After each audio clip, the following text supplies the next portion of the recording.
বিসমিল্লাহির রহমানির রহিম। সম্মানিত সুধী, আসসালামু আলাইকুম।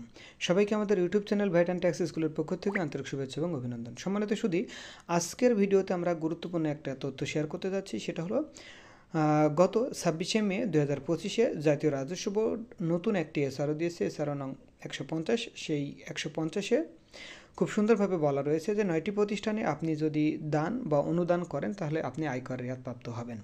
এখন ওই এসআরওটি যদি একটু শেয়ার করার চেষ্টা করি, সেখানে কি বলা রয়েছে, ধারা 76 এর উপধারা 1 এর প্রদত্ত ক্ষমতা বলে। তাহলে এই 76-এ কি বলা রয়েছে? 76 হলো কর অব্যাহতি।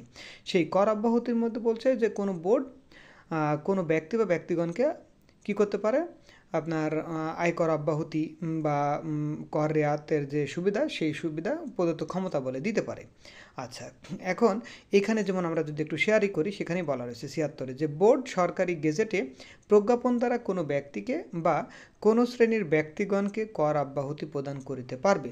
এই 76-এর আওতায় বা 76-এর প্রদত্ত ক্ষমতা বলেই কিন্তু জাতীয় রাজস্ব বোর্ড অর্থাৎ এনবিআর সেই 9টি প্রতিষ্ঠানে যদি আপনি বিনিয়োগ করেন, অর্থাৎ দান করেন বা অনুদান করেন, তাহলে কি হবে, আপনার যে আয়কর, সেই আয়কর থেকে আপনি কি হবেন, আপনি একটু রেয়াত পাবেন।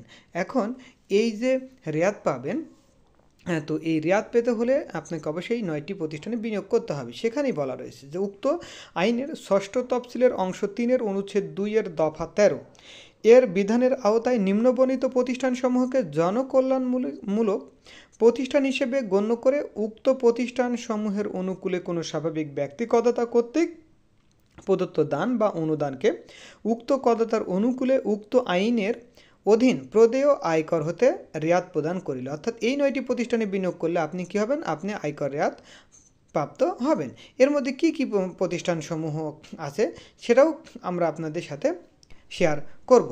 আচ্ছা, অংশ 3-এ সাধারণ কর রেয়াতের জন্য প্রযোজ্য বিনিয়োগ ব্যয় এর আপনার ধারা যে 2, সেই ধারা 2-এর দফা 13-তে বলা রয়েছে, সরকার কর্তৃক অনুমোদিত কোনো জনকল্যাণমূলক বা শিক্ষামূলক প্রতিষ্ঠানে করদাতা কর্তৃক অনুদান হিসেবে প্রদত্ত অর্থ। এই 13 এর আন্ডারেই ওই 9টি প্রতিষ্ঠানে যে বিনিয়োগ বা দান বা অনুদান, সেক্ষেত্রে আয়কর রেয়াতের জন্য বিবেচিত হবে। এর মধ্যে রয়েছে বাংলাদেশ থ্যালাসেমিয়া ফাউন্ডেশন, 2 হলো মাস্তুল ফাউন্ডেশন, 3 হলো SOS children village international in Bangladesh, 4 হলো রোগী কল্যাণ সমিতি, 5 হলো বাংলাদেশ জাতীয় বধির সংস্থা, 6 হলো গণস্বাস্থ্য কেন্দ্র, 7 হলো ঢাকা আহসানিয়া মিশন। আচ্ছা, এই 7টির পাশাপাশি আরও 2টি প্রতিষ্ঠান রয়েছে, প্যালিভেটিভ কেয়ার সোসাইটি অফ বাংলাদেশ, 9 হলো আগামী এডুকেশন ফাউন্ডেশন। এই প্রজ্ঞাপন অবিলম্বে কার্যকর হবে এবং এই সুবিধাটা পাওয়া যাবে 2030 সালের 30শে জুন পর্যন্ত বলবৎ থাকবে। তাহলে সম্মানিত সুধী, আয়কর রেয়াত পেতে হলে অবশ্যই আপনাকে বিনিয়োগ করতে হবে এবং পাশাপাশি এই 9টি প্রতিষ্ঠানে যদি আপনি দান বা অনুদান প্রদান করেন, তাহলে অবশ্যই আপনি করযোগ্য আয়ের 3% অথবা ওই অনুমোদিত বিনিয়োগের উপর 15% অথবা ম্যাক্সিমাম 10 লক্ষ টাকা, এই 3টের মধ্যে যেটা ছোট সে পর্যন্ত আপনি আয়কর রেয়াত প্রাপ্ত হবেন। ঠিক আছে, ধন্যবাদ সবাইকে।